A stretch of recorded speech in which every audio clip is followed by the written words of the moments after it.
I dag skal vi snakke lidt om navneord i ejefald.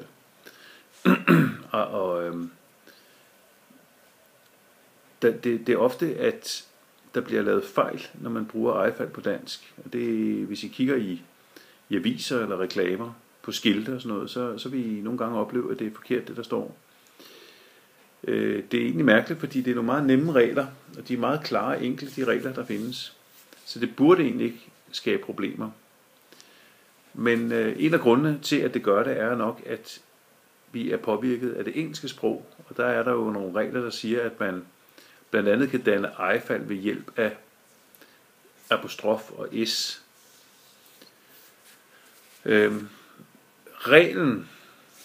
Hovedreglen er, at navneord de danner ejefald ved at få tilføjet endelsen s. For eksempel mors bil.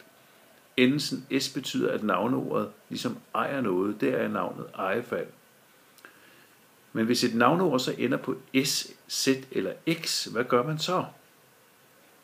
Ja, så kan man så danne ejefaldet ved at tilføje en apostrof. For eksempel, hvis vi nu sagde Masses hund, og vi skal lave det her om til ejefald, jamen så laver vi bare sådan en apostrof og skriver hund.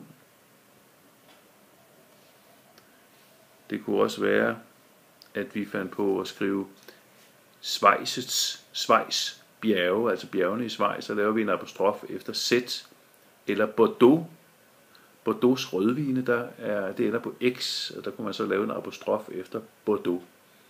Så det er sådan i hovedtræk reglerne omkring det.